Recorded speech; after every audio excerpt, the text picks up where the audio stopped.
Here we're back at another Fireside Chat at Knocking, and I'm super excited to have Harley Finkelstein here from Shopify. Congrats, Harley, on, to me, creating the #1 platform in the world for any merchant, right, for e-commerce, and something that I've used over the last decade and we use continually at Knocking here. So yeah, welcome, Harley.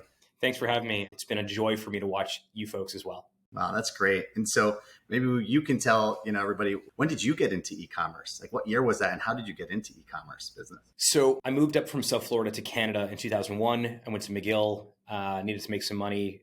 Parents had no money at that point, and started selling t-shirts to universities, like promotional products, the stuff you get on your first day of school. And a mentor of mine convinced me, sort of towards the end of my undergrad, towards the end of college, to go to law school. Not to become a lawyer, but become a better entrepreneur. I've told the story 100 times, but that's sort of just trying to set the context. I moved to Ottawa in 2005, had no friends here, had no family here, didn't know anyone here, never been to the city of Ottawa. So I moved here to start law school, ended up meeting Toby, who was selling snowboards.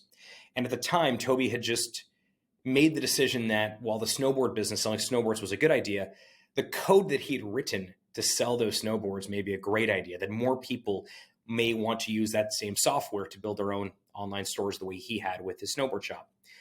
And I decided that it would be a really good opportunity for me to transition from being a wholesale kind of promotional product business to being a more direct to consumer retail business. And I ended up becoming one of the first merchants on Shopify in 2006, and pretty much spent all of law school and business school selling t-shirts on Shopify. My store was called Smoofer. And that really is when I sort of encountered, what is, whether it's e-commerce or modern retail, that's when I was first introduced to it. And I think the most profound thing about Shopify and e-commerce for me was how democratic it was, how democratizing it was. That it felt like, there's sort of that meme that on the internet, you don't know if you're talking to a human or a dog. I think it's something like that. The same thing kind of exists in terms of scale on the internet. When you are buying something as a consumer from an online store, you do your own due diligence, you do your research, and you want to figure out whether or not it's a good store or not. But you don't really care, nor do you even know whether it's a massive multi-billion-dollar company or it's someone running the business, out of their mom's kitchen table. And I think that is what makes e-commerce such a powerful catalyst for entrepreneurship.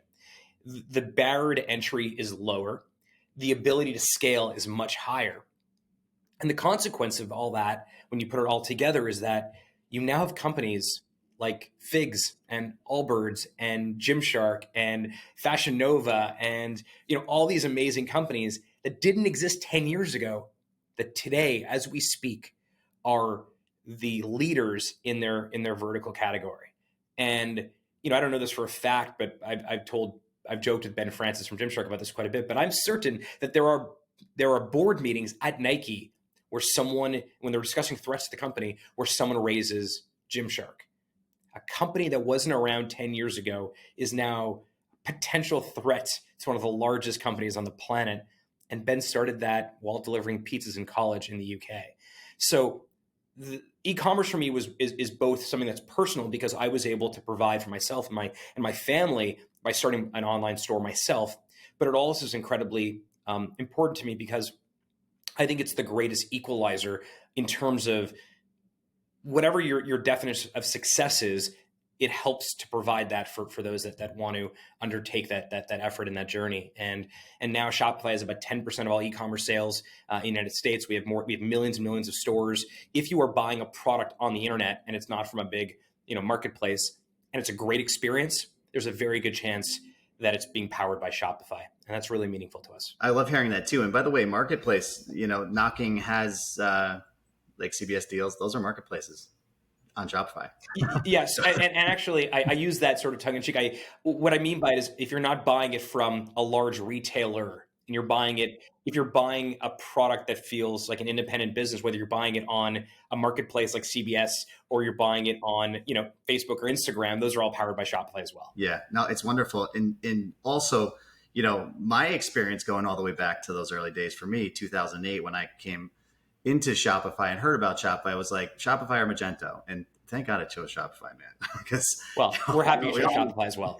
Yeah, and I got to tell you, it's been quite the journey. And at that point back in time, what I remember from more of a merchant perspective is it was so easy to use, right? It was so easy to go get your order or look in the back end and stuff like that. It didn't look like a back end, right? Just like, that's sort of the real secret sauce to Shopify. And this is really difficult in software generally.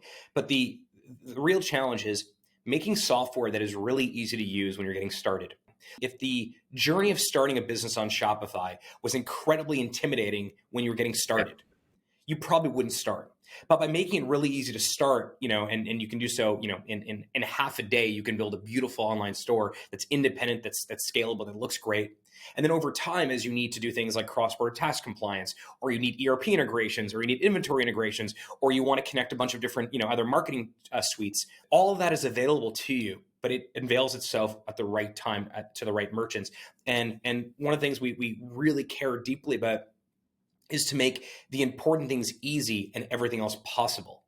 And so there is a time and a place to unveil certain complexities and certain functionality to the merchant. On day one, you probably don't need to do some sort of ACH payment requirement, which you probably have to do if you're getting really big and you're starting to do some wholesale on Shopify. So understanding those steps and the sequence of steps of building a brand new business is really important. Well, I so appreciate you jumping on here. It's an honor. Thank you. Community over everything.